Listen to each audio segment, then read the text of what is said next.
You are now rocking with the best Illmatic podcast with your host, Louis L. Reed. Surviving beats, overcoming breaks. We got motion. Your go-to podcast unpacking hip-hop, trauma, and transformation. Hey, what's up? This is your man, Louis L. Reed, for another episode of Illmatic Podcast. Check this out. Everybody who related ain't family, and everybody whose family you don't have to be related to. I am so excited. I'm ecstatic. I don't think that there's another word in the English dictionary that I can extrapolate my degree of joy and excitement about who my two guests are. First and foremost, let me point to immediately my left. We're joined by... What's your name, woman? What's your name, woman? Dr. Topeka K. Dr. Topeka K. Sam, my sister, who I love so very much. And this other guy, you probably may not have seen him recently, but you probably hear his quotes all over the place. Those closest to the problem are closest to the solution, but often furthest from resources and power. Not anyone else other than... Reverend Doctor. I'm kidding. She got titles. I want to It's Glenn Martin, folks. It's Glenn Martin. Glenn E. Martin. And you didn't even say Topeka K. Sam. Liza, I said Dr. Topeka K. Sam. Oh, you did say Doctor? I did, yes. Okay, all right. There was a lot of enunciation on the doctor. I didn't hear the K. I was intimidated. That was a it really was. It had me sweating a little bit. I'm like, I went to an unaccredited college, an alternative high school, so I didn't know how my education was going to fit in here. But in any event, we're here, we're live, man. So look, we're just going to jump right into it. Glenn, what's bringing you joy today? What's bringing me joy today? Not just today, but like at this space and age in life? Yeah, in life. Freedom. I'm freer than I've ever been. I walked out of prison 24 years ago, but that doesn't match the type of liberty that I enjoy today. And that's liberty of thinking, liberty of voice, liberty of thoughts, liberty of travel. Like everything about my life feels so much freer than I've ever felt at any point. We're going to get into that, kind of like how your journey to freedom actually has been. But Topeka, what's been bringing you joy? I paused because I was at this dinner, women over dinner, the other night. And the question was, like, what are you searching for? And I said, joy. And every single day, I'm like getting closer to that joy. And so for me, it's just being, doing whatever it is that I want to do, being whatever I want to be that day, showing up in the way that I want to show up. Yeah. And I've actually been doing that. And that has been bringing me the most joy. Like I have not smiled inside so much since who knows, but in these last few days, it has been like true joy. Yeah. You're almost looking like Stella, like when she got her groove back. There's like a glow.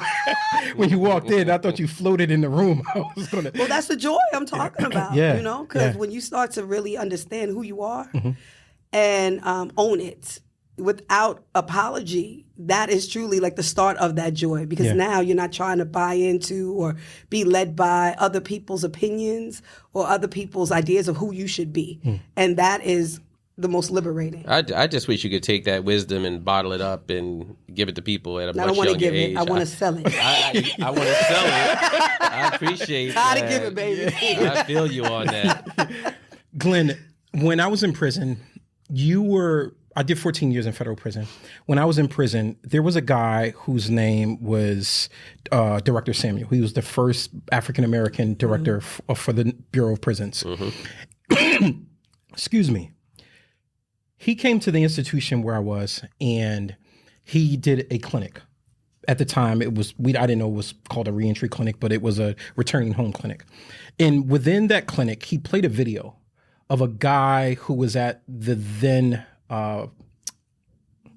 It don't even matter. We ain't doing free commercials today. We can break to commercial, come right back.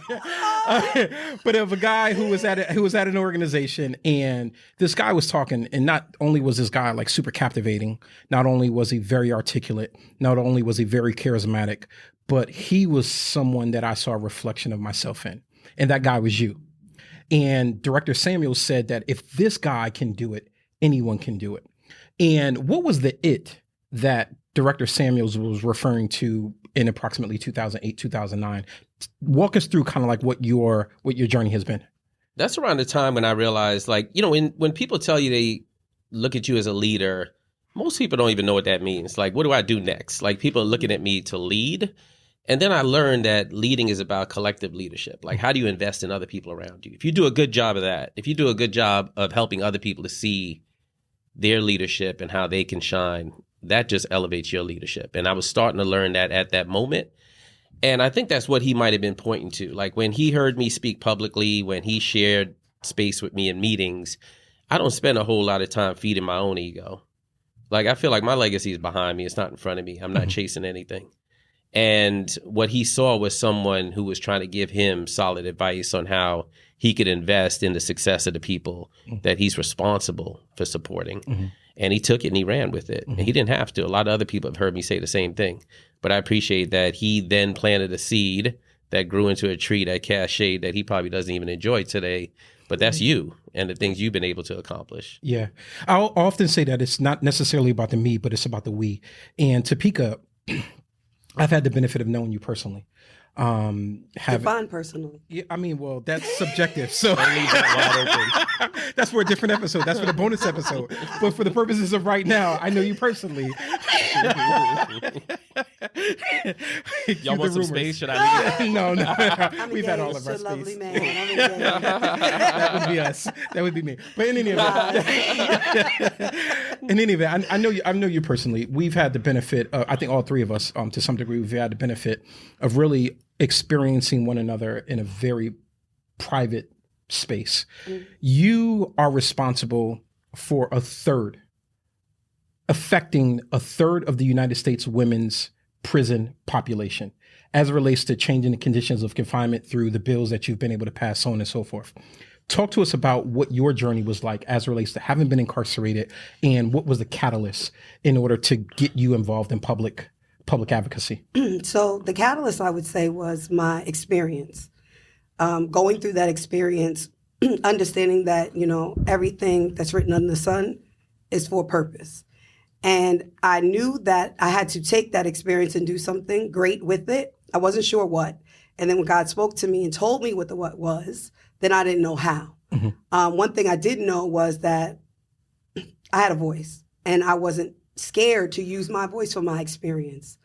And so when I came out, that's all that I wanted to do, was just share what I lived and share what I saw.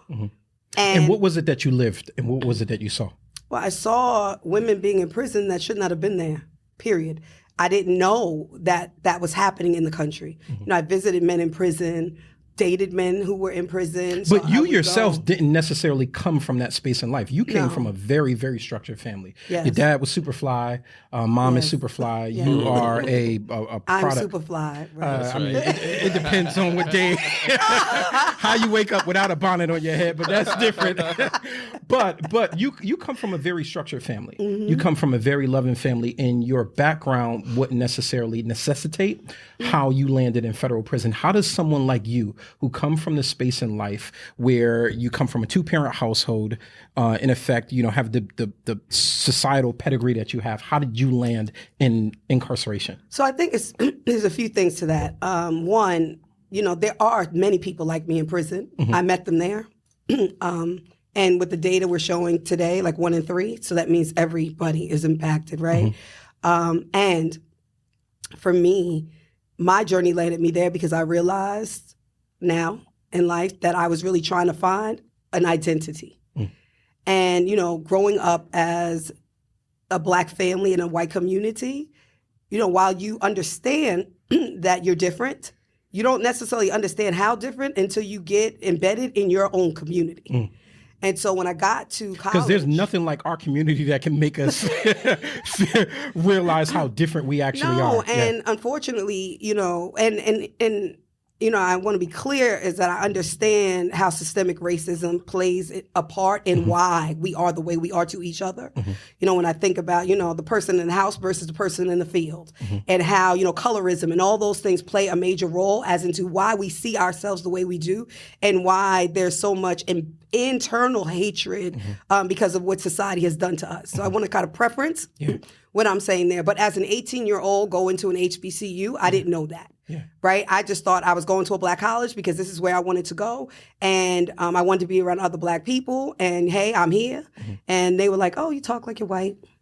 And you're pretty to be dark skinned. I'm like, I'm pretty, but why are you saying I'm pretty to be dark skinned? Yeah, why is this qualifier? Yeah. And I would call my parents because I did not understand. And as I began to kind of grow, and I started dating really for the first time, and I would date guys who were drug dealers. And, I'm thinking, I can do this better. But it all perpetuated about me trying to find a sense of connectedness and a sense of identity. And I think I bought into the rhetoric of what being black was.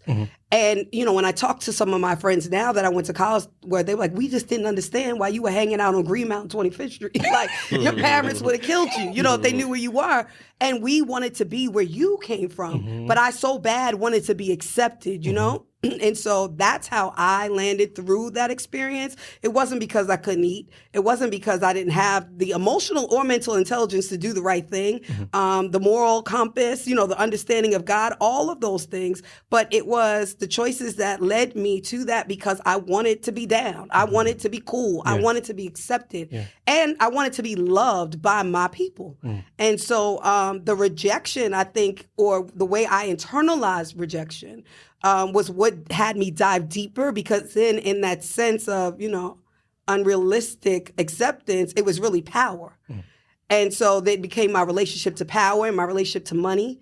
And having money, you can have these things, you can buy things, people are automatically going, because you have it, money will buy you out of any situation.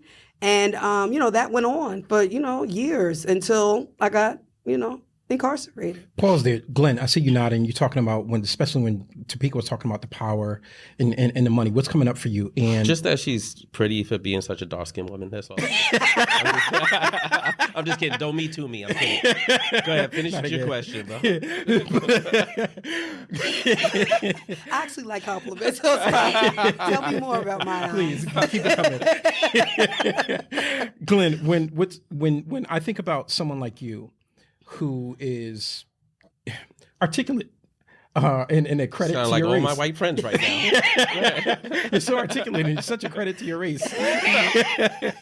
How does someone like you go from robbing jewelry stores to being incarcerated to literally being the poster child for criminal justice reform in this country? So look, people ask me all the time, like, how do you turn your life around? I hate that narrative because people I met in prison are some of America's best and brightest. And the only turnaround that I can point to in my life to make people feel good about themselves with that narrative is just opportunity. Like, I essentially am not exceptional. I was exposed to a bunch of exceptional opportunities. And that just didn't happen until later in life. That just didn't happen until post-incarceration. Now, don't get me wrong. I feel like, they say the day you begin to live is the day you find your purpose for being alive. And that did happen when I was incarcerated, mostly because of not just my experience. In some ways, my first offer was 20 to 40. I did 6 joints. Like, it could have been worse. Yeah. What blew me away was the people I met on the inside and how they poured into me. Like, I was like anybody else. I thought prison was going to be like everything you ever saw on a Shawshank Redemption or some other movie. And then I go there and I'm like, damn. Like, wow, such talent wasting here behind these bars. And everything about it, like just the dark gray walls, the stone, the concrete, the cement, the metal, the bar, all of that together, that's what made prison difficult for me, actually. The human beings that were there just sort of wasting away when, if they weren't born into blank zip code or into blank skin color, you name it, their lives could have been totally different. They could be huge contributors. And so the journey that you just described, honestly, for me, is actually an easy journey. It's the same set of skills. Same thing it took for me to, just a few feet from literally where we're sitting here in this studio, be able to stick up jewelry stores in the middle of the day with tens of thousands of New Yorkers walking by and make sure no one gets hurt and walk away with $500,000 to $1 million. Same skill sets I use today to own 90 houses and rent them to formerly incarcerated people and their families. Yeah. And you had a catchphrase back when you were robbing jewelry stores. I'm sorry I haven't told you that because I'm sure you're about to say it. Right now it's a robbery. Let's not turn this into a homicide. I almost feel like you were like the king of catchphrases. Not that much different than being a fundraiser and nonprofit.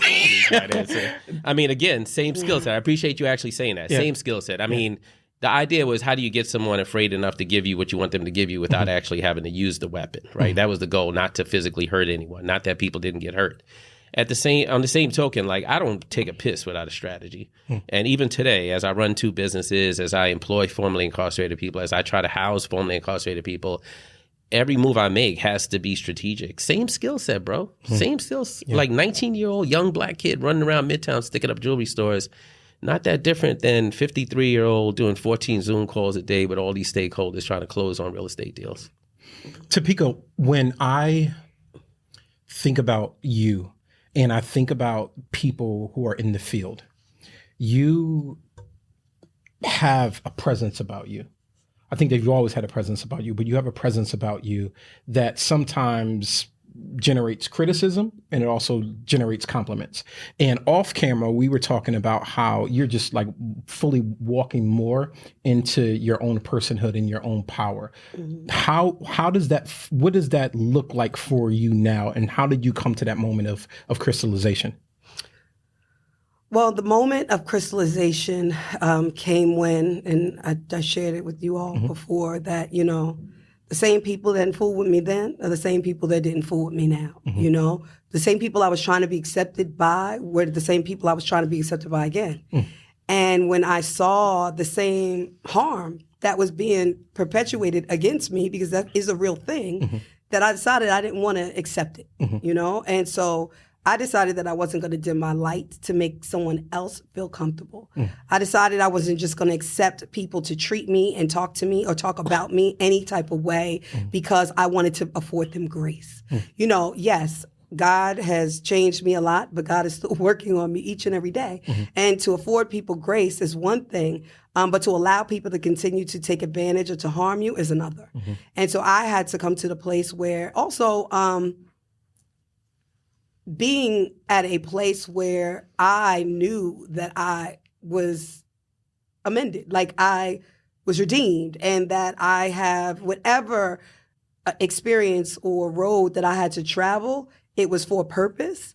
And in that traveling and in that road, that I have done what I needed to do to make amends for that. And God has shown me that in many, many ways. And because of that, I didn't have to continue to suffer because of, you know, what is it? Survivor's remorse. Or you're told that you should not feel good about making money. Or you're looked down to, but then the people who look down to are not the people that you're aspiring to be like, the people you're aspiring to be around, the people that can teach you anything, the people that want to help you to get to that next level of who you are.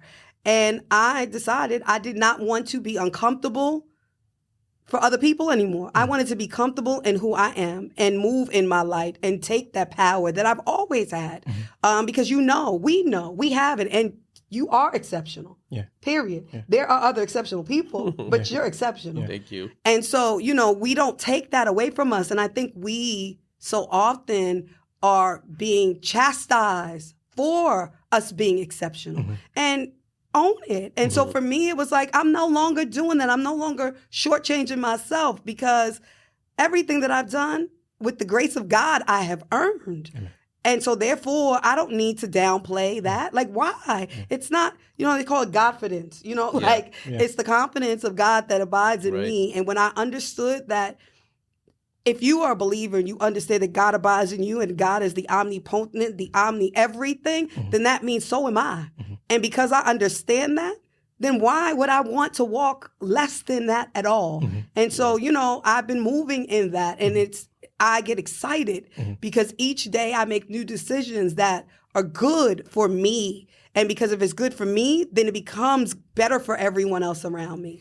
Glenn, you were one of the first people who without saying it, demonstrated that you gave me permission basically to not be exploited by my experiences.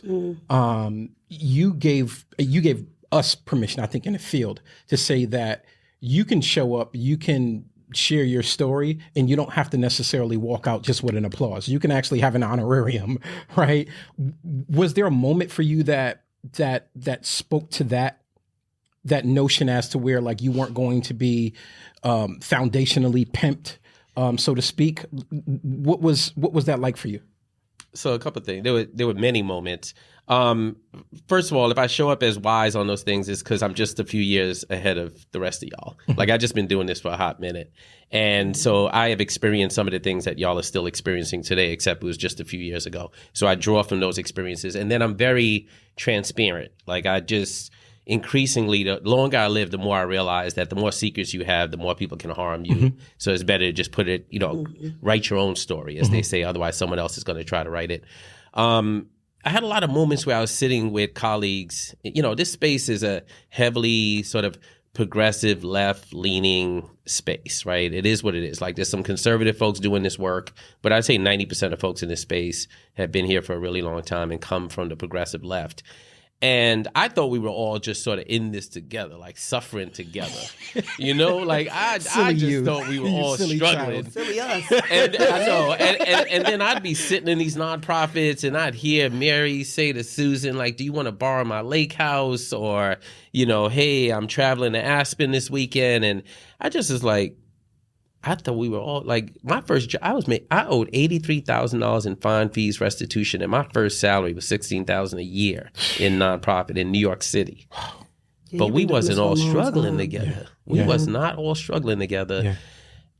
And I got to the point where I realized that, you get to this point in life where you realize that like you're struggling with what feels like your gut trying to tell you something, and at some point you got to just listen. And so I listen to my gut more than anything else. Like, in fact, I find when I turn away from my instinct is when I get it wrong. And so my instinct told me that I needed to lean in and not have this whole complex about being poor and having that as a badge of honor. And then even going further, and now being the one that can say to my colleagues, hey, you want to borrow my home in Savannah? Hey, you want to borrow one of my homes on Tybee Island? Hey, you need some time away? Same thing I heard like a lot of these white folks saying to each other for many, many years in this nonprofit space. Yeah. I want to touch on something Topeka said. You'll never be criticized by people who are doing more than you. That's something else I've learned in this journey. And so people are always going to talk. Like, if people are shooting for you, it's because you're hovering just above the target. Yeah. And so you shouldn't be surprised that people are shooting for you when you're doing your thing. But at the same time, I think that, as Topeka just said, you really just have to own your greatness. And, when I think of Topeka, like so people who would be intimidated by Topeka, that's about them. That's not about Topeka. It's not about anybody else. Because that's not even the way I see Topeka. Like, I actually see Topeka as having a tremendous amount of humility. And I'll say, I don't think my mother has ever seen me cry. Topeka has seen me cry. Yeah. And that is for a reason. Yeah. That is because of her presence and who she is in this world and what she has emerged to mean for leaders like me. Like, I can lead all over the world, but even leaders, like they say leadership is a lonely place. Yeah. People like Topeka and you make it so that it hasn't been that lonely. And I'm glad she's here owning her greatness, whether it's today, last week, whenever you figured it out. I'm glad you figured it out. Talking about tears, I have had some hard moments in my life. And I think that either both of you or either one of you have walked me through the hardest moments in my life. When I go back to earlier in my professional career, when I had to leave the city of Bridgeport under fire, because in part I was arrested for child support arrears at a recruit while I was incarcerated, I reached out to Glenn. I was suicidal, reached out to Glenn. And one of the things that Glenn told me, Topeka, was that you concerned about a one-horse town and the horse died. For real. The world is a much larger place than Bridgeport, Connecticut. That'll snap you out of it, boy. I wish it was only Bridgeport that was mad at me. I'd be like, for real? He's like, wait, how many readers this is? Get right back, Bridgeport. Y'all good. But it's very true, y'all. But when I think about that hard moment that I had in my life, it was actually, people don't know this. This is the first time I'm speaking about this publicly. It was actually Glenn who facilitated the introduction to me and Jessica and me with Van during the time that they needed someone to nationally organize around the First Step Act. Glenn told me prior to that, he said, bro, your network is going to be your net worth. That's going to be invaluable to you. And so not only, I've had private moments I've had private moments of, just poor decisions that I've made. But I remember when I lost my dad. And incidentally, tomorrow is the 2-year anniversary of having lost my dad. When I lost my dad, I remember Glenn called me like 1:00 in the morning. And he was like, bro, if you need, or when you need someone, I'm getting a little emotional right now, man. He's just saying like how if you need somebody, and when you need somebody, you call my phone. I don't care what I'm doing. I don't care who I'm with. You call me. And when I think about Topeka, like what family is, right? Like we've been family to each other in terms of those tears. And it's hard for a man to express emotion, especially in the sight of another man, right? And that was meaningful to me, man. And I appreciate that. Even when you lost your dad, I remember like being so heartbroken for you because I know I know that your dad was a black man, is a black man, right? Mm-hmm. That is your hero. Mm-hmm. And you didn't necessarily have to look outside of the house for that validation. You didn't have to look outside of the house for that affirmation. And so I wanted to ask you, Topeka, what has been the hardest moment for you, in your life, in recent memory? Okay, well, first I want to touch on what you said about poor choices. There are no such thing as poor choices. I'm a firm believer that every choice that you make is a choice to get you where you are today. Amen. So, and I literally just got off of teaching a class with Nicole about that very thought, that, when is enough? Yeah. So I just wanted to say that you never made a poor choice. Yeah. You made a necessary choice to get where you are today. Yeah, thank you. Appreciate it. Okay, so that's number one. Yeah. Topeka's big sis in me right now. On camera. On camera. Right now. That's her way of like stop acting like I to the point of what was the most difficult decision and points that I had to make in my life.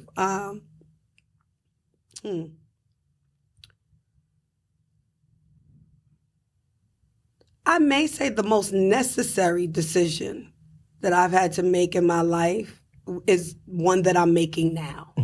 And that is to pivot. And the pivot is, for me, how do you do good and do well?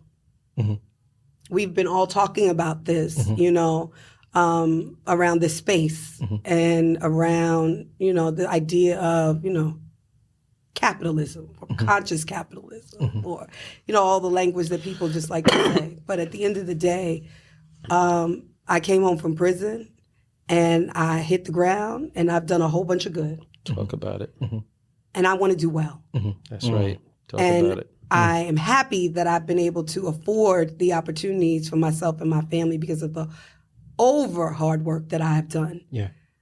And I know that I can do things better differently. And the more money and resources that I have, the more good I can do. And that right now has been it has been difficult in that for me. And I know that God has been telling me for a while now, pivot.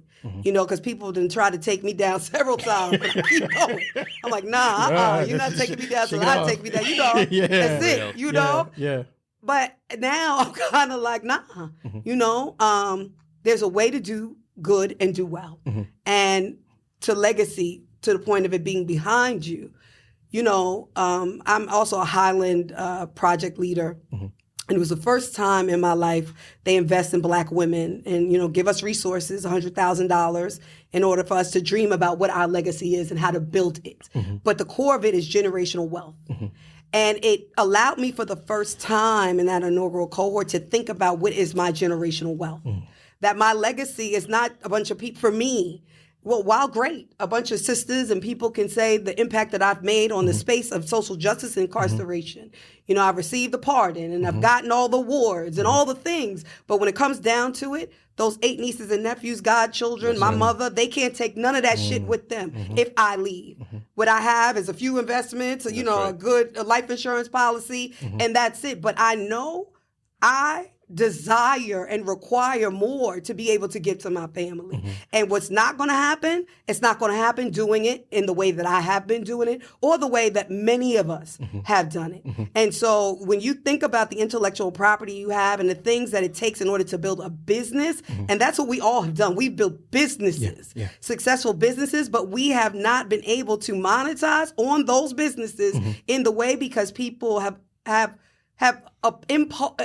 impose their belief system about what doing well looks like for us. And so for me now, I'm at that point. And it has been difficult because of just, I don't want to leave people behind. The thing that I've struggled with my entire life. But I also understand that it's because of how I have historically viewed wealth. Proximity to it, understanding it, and who possesses it. Who possesses it. And so, and really wealth is one, wealth we look at as different things. You have a wealth of love and family and friends and, all that. But also I'm talking about money, greed, cash, I just want to add a word to all this, which is shame. Like the nonprofit space is a space that manipulates people using shame, toxic shame. And the fact that Topeka even feels like she needs to go on for more than 10 seconds about her wanting to put some money in her pocket is all about that damn toxic shame. The truth is nonprofit salaries are disrespectful to my grandkids.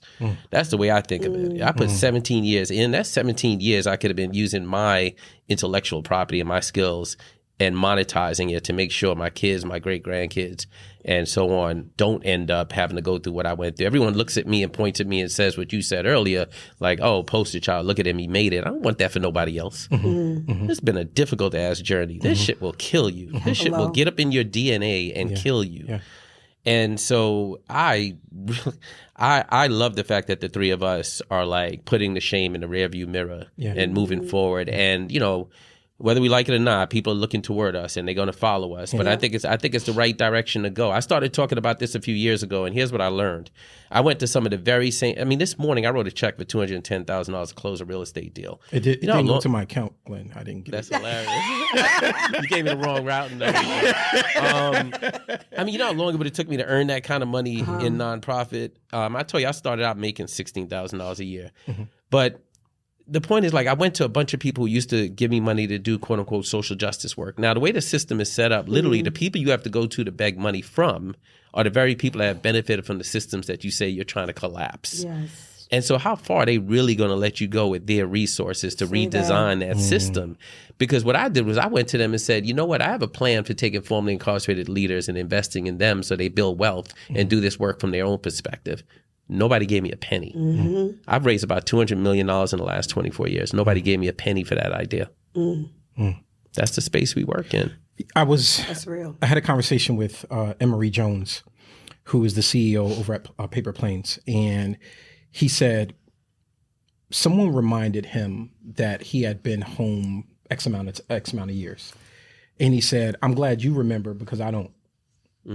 And in effect, what he was saying in essence is that he wants to be so accomplished, so far removed from where he used to be in life. That's a footnote. Yeah, and that he's not even counting how long he's been home. He said, I'm glad you remember because I don't. And he wasn't being arrogant. I would say Frederick Douglass didn't die an ex-slave. He died all these other things. Yeah. And so, that's another thing. We are in a space, a sector where it convinces people that that small slither of their identity is their entire identity. That's right. And that's shameful.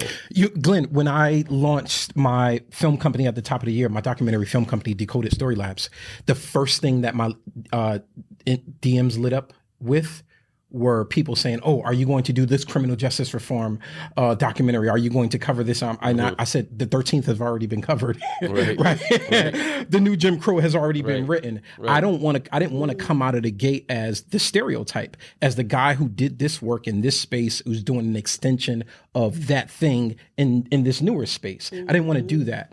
And so I think that if there's anything that I've learned thus far is that pivot, right? If I'm going to pivot, I'm going to make a hard pivot, and I'm going to, in effect, put that stuff in my rearview mirror so that I can move on and grow on. 20-something years ago when I started doing this work, formerly incarcerated people getting a job in the nonprofit sector was a win. It's no longer a win. It's embarrassing. It's shameful. It's one of the smallest things people can accomplish.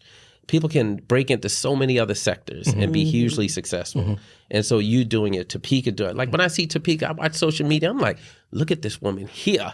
Like this woman is in spaces where like literally when I started, first of all, there was no movement when I started this work. And the idea of a formerly incarcerated person being on a stage at Essence Fest and all these other places was unheard of. And when I watch both of you just shatter ceilings every week, every month, every year, I know that there's people looking toward you and being like, maybe I could do that.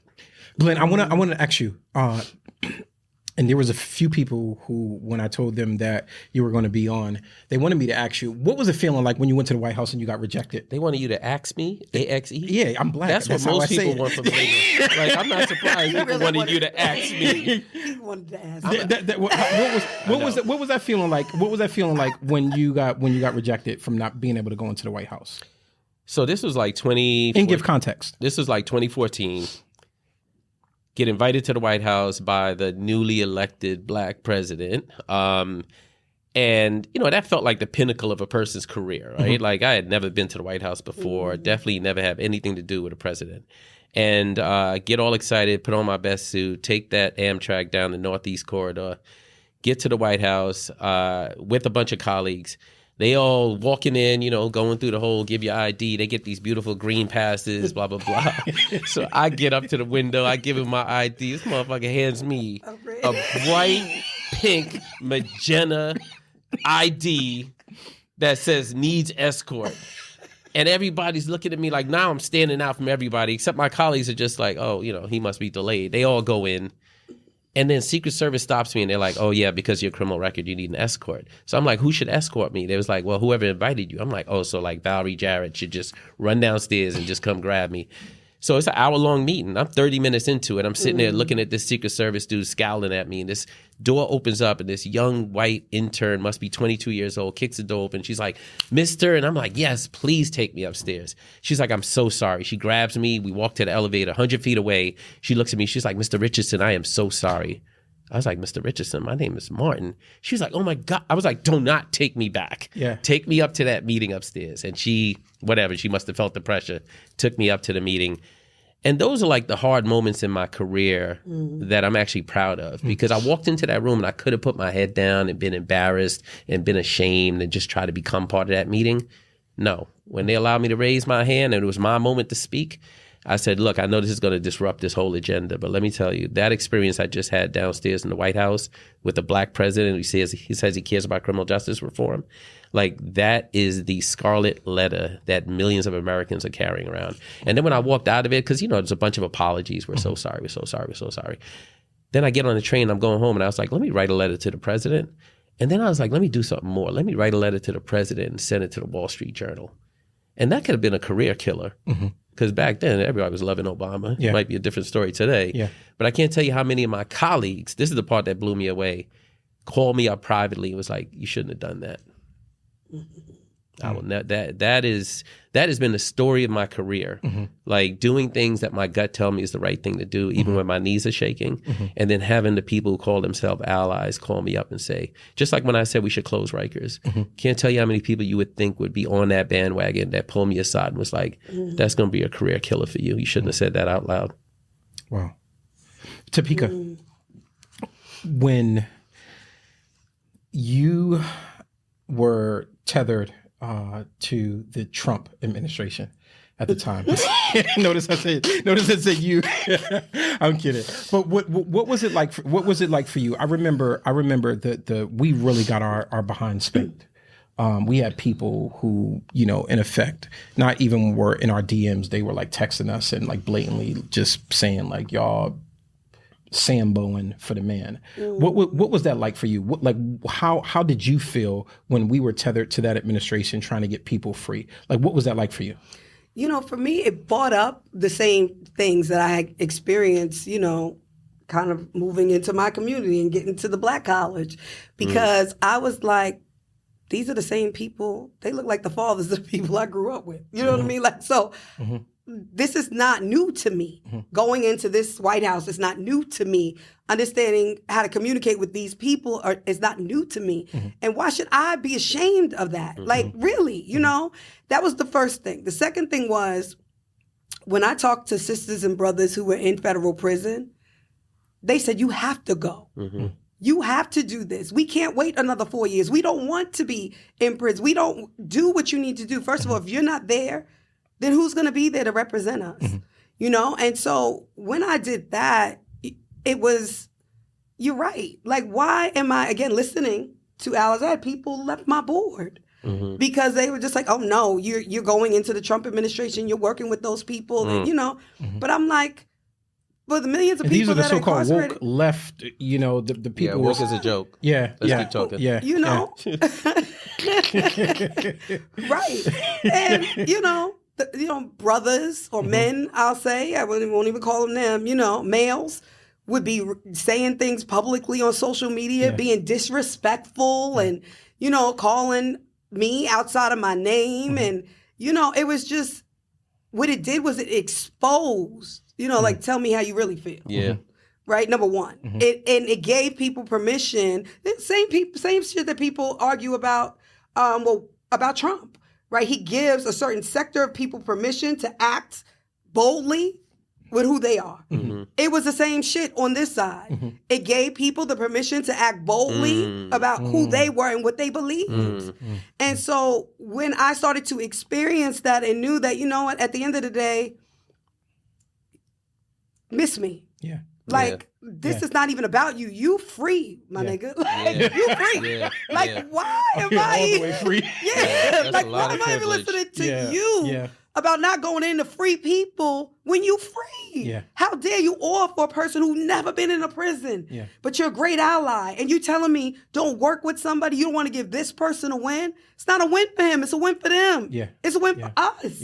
And so, I was just like, nah, I'm not, and the first time I was invited in during that administration, I didn't go because of all of that. Yeah, I remember. Yeah. And then Jessica and Van called me again. Yeah. And I had said, well, God, if this came around again, then, and that's when I said, you know what, I'm going to go ahead and do it. Yeah. And it started a movement. I want you to bring our listeners and our viewers into the moment when you were in the White House and you asked a very poignant question. What was the question that you asked? Which one? About asking people. She's like, oh, my question. You teed that up well, but couldn't say my heads up. The question about how many people in this room are formerly incarcerated? Right. So yes. So I asked that question: how many people are formerly incarcerated? Contextualize it for the right. So okay. So we were in there. We were in a round table. First, when I was asked to go, I said the only way I was going to be able to, I would go, was if I was able to bring other formerly incarcerated women with me. Say that one more time for the people in the back, because you didn't just go for yourself. No, seriously, that needs to be underscored. Yes. You said that if I'm going to go, I'm bringing other people along with me. Yes. Just for the haters out there who's always thinking about how she shows up in the world, et cetera. But go ahead, please. Yeah, so it was about 15 of us that went. And, shout outs to Jessica and Van, who, sponsored us to get there. And we came in and we had round tables, breakout rooms with different elected officials. And then we went into a major room, and there was supposed to be a talk that we were supposed to listen. And Van pulled me aside and was like, you're going to get on stage with us. So I'm like, stay ready with you, stay ready. You ain't got to get ready. So I'm like, cool, I'm good.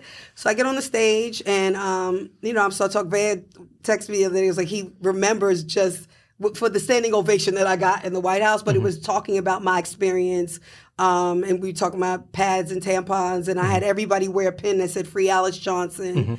And just small programming note. Not, seriously, small programming note.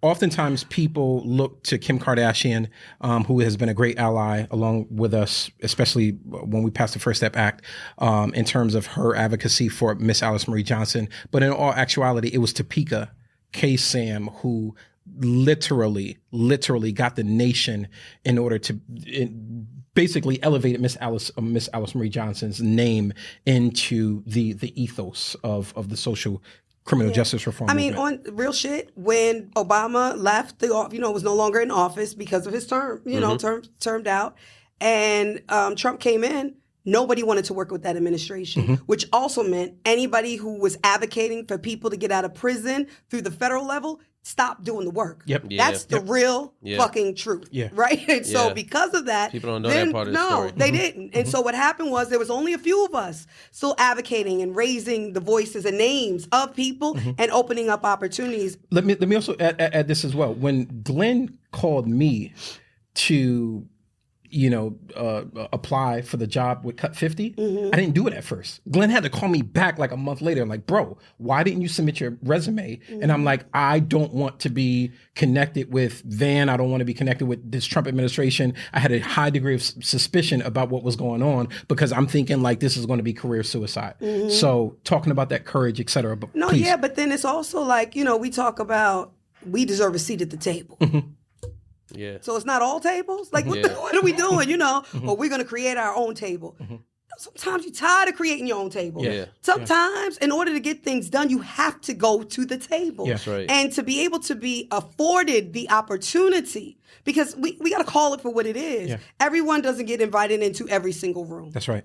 And we also have to know who to send in. Because at times, sending the wrong person in will also kill certain things. That's right. And it does take courage, and it takes, resilience and all the things in order to step out of there, understanding that you're going to get a dart in your back, and on your neck, a foot on your neck. And sometimes it's spit in your face. Yeah. I want to. I don't know why you brought up this subject, but fuck it, I'm gonna go in because I remember. I get to name this shit. It was the ACLU. It was Open Society Foundation. It was all these national, federal criminal justice reform organizations that was not only not advancing anything to help get people out of prison during that time because they drew this ideological line in the sand, but let's name it. They were literally trying to sabotage the work that we were doing. Yep, that's correct. Yeah. I saw the emails. That's correct. And these are organizations that Black and brown folks rely heavily on to preserve their freedom, protect their freedom, give them more liberty. And they were just ready to sit it out for 4 years. Yep. Not during the Trump, we're not going to work with him. Yeah. And you know what? Philanthropy and the nonprofit sort of progressive space actually rewards that kind of behavior. And they can also conspire with the aforementioned. Without I will question. never forget, man. That's what motivated me. What we did was on a shoestring budget. I mean, you know how we almost missed payroll. We had to get it however we got it, but we got it done. But I wanted to go back to the context about being in the room. When you go on stage, Van brings you on stage, you give your story, and then you ask a pointed question. What's that question that you asked? How many people are formerly incarcerated? And everyone who was formerly incarcerated in the room stood. And people, you can see how they just started looking around. One didn't understand that they were even sitting next to someone who was formerly incarcerated. And kind of like the shock, but yet, wow, they've been to prison, or, this idea of, as you said earlier, the who goes to prison. And I believe that moment was a moment that started shifting things and opening up more opportunities within the space, not only for us to be in specific rooms, to be coined as subject matter experts, to be paid in that way, and also continue to do the work, give each other the permission who was doing the work at the time to continue to go in those rooms and go, to the lands that other men would not go to. I want your listeners to hear, though, we're not just formerly incarcerated folks. We bring a ton of other skill sets to the table, because I do think there's been a bit of a bastardization of this concept of formerly incarcerated people needing to be in the room, because what you get now is you got people setting up entire speaker bureaus where they're like, you give us a few thousand, we'll write a check to this formerly incarcerated person for $800. Yeah. He'll show up to your meeting. And what's happening is you got people moving forward poisonous policy and saying, oh, no, we had a formerly incarcerated person in the room. That's we right. checked He the was box. there. They And checked I the think box. that's the other thing, right? The point is, because you've been to prison does not automatically make you an expert on certain topics and issues. Say that one more time. Say it 10 more times. Because you've been to prison, it does not make you an expert on all topics. It just doesn't. And a lot of times you don't have the emotional intelligence That's right. to even be in the space. So you do more harm than you do good. Yeah. So sometimes you got to understand when to hold and when to fold. Yeah, Facts. yeah. So we got just a few more minutes left. I just wanted to pivot and have a lighter discussion. Now? 30 seconds. I know, right? Glenn, what's in your playlist right now? You mean that literally? Yes, I mean literally. Like what's on your playlist? What are you listening to? Right now I'm listening to the drum beat of my heart, bro.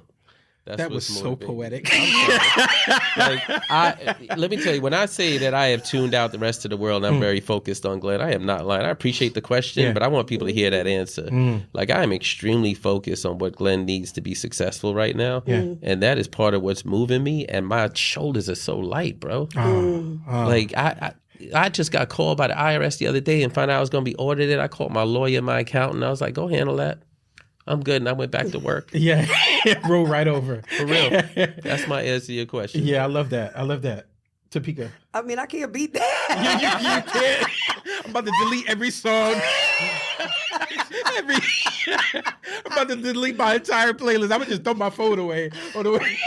I mean, I can say on Pandora Radio, I was listening to Loose Ends Radio. So I love Loose Ends. Yes. My mom used to listen to Loose Ends. I love Loose Ends. I was getting a little, We Are One by Yeah. Earth, Wind, and Fire. Yeah, just spinning a little, Sister Sledge, a little old school. I go back. Yeah. I appreciate the music today. Yeah.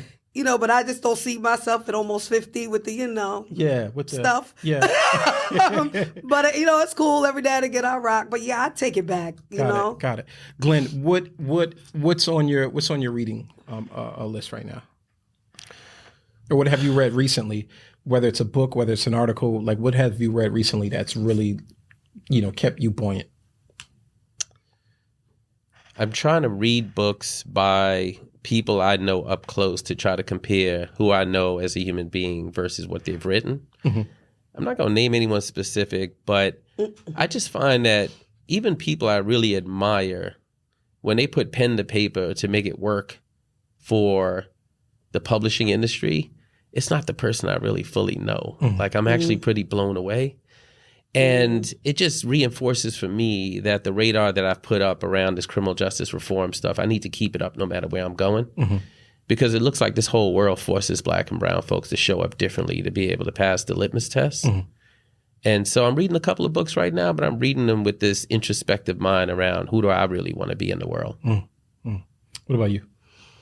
Well, outside of the Bible that I read every day, and this is a complete different side of some of the things that I've been reading, but I've been on this platform called the Eros platform. Eros? Mm-hmm. E-R-O-S, and it talks about sexuality and about like honing into your sexual power, as in, the greatness of that in your core and what that looks like as a woman, like the divine feminine. Because again, when we think about our power as women, and it's Black women. I believe Black women's power can change the world. Yeah. Oftentimes, Black women are forced to show up a particular way because we are. And that does not always embrace feminine energy. It does more masculine than the feminine. And you can have a balance of both. But I feel like we should have not only give ourselves the permission to settle into our feminine energy and power, but we also need to begin to build more upon that, because the more I think that we show up, it also helps to strengthen men around us. And so I've been really kind of reading and studying, working more, on some of that. I love that for you. I've been actually doing a master class. I love that for me too. Yeah, I love that. I've been doing a master class with Noam Chomsky, and I've just been like really thinking disruptively and looking at the world from a different lens. So I really do. I can almost connect. I said almost connect with. Almost. Yeah, I can almost connect with where you are. Look, wait, hold on. Let me add to my reading list a little bit. No. Let me say this. You made me think about this. You know what else I've been reading? I've been going back and reading love letters from ex-girlfriends. And you know why? Was incarcerated? No. Period. Just in life. Yeah, I got handwritten love letters from people, and you know why? Because they were begging me to be a better person at the time, and I couldn't hear it. And I'm a different person now, and I'd like to think that I'm showing up in the world a lot better, or at least like very open to like identifying the places where I'm not showing up as my best self. In relationships? In relationships. I mean, because our relationship to people and business is different, right? Yeah. It was in relationships, but they were trying to get me as a human being in a relationship to show up as the person that other people were looking to and admiring. Like they wanted those two things to be closer together. And I couldn't hear it before because there was all this chatter. When you're on a mountain, you're surrounded and it's hard to tell who's who. And this, you know, I've been through the valley. Yeah. And I've come to learn that those quiet moments in the valley are the ones that allow you to really stop and say, who am I as a human being? So that's what I've been reading lately. I've been reading these letters and suddenly they show up. I got to pick up the phone and call people and be like, thank you. Like, thank you. I didn't realize the message that you were trying to share with me back then because there was no reason for me to slow down and listen. Yeah. And now I got all the space and like money, you know, wealth is about freedom. Yeah. And so I have a lot more freedom now and a lot more of my time back to figure out where I want to invest it. And I've been investing it in these letters. And I feel like I'm growing so much from these letters that were written 8, 9, 10 years ago. Sometimes. How are the thank yous being received? I mean, some people are like, wow, I'm glad you finally read that letter the way I wanted you to. And other people are like, Glenn, who? Yeah. And then there's a third category where he can't even get through because he's blocked. Whatever, you know. I let the ego get his ass kicked every once in a while. Topeka, parting words. Take us out. No, Glenn did. All right. Well, that's it. Yo, we appreciate you being on with us. This is your man, Louis L. Reed, on Illmatic Podcast, Overcoming Beats, Surviving Breaks, here with my brother, Glenn E. Martin, and my sister, Topeka K. Sam. Doctor. Ooh. Doctor. I'm a fast learner. Yeah, he is. I told you I went to unaccredited college. Dr. Topeka K. Sam. Until next time, we out of here. Peace. Clear? Cool. That was fun. That was great. Now we got to get a picture for the thumbnail. All right. For the thumbnail. What does that mean? Stay in our seats? Until next time, like, subscribe, share. Illmatic Podcast. Overcoming Beats, Surviving Breaks. See you next time.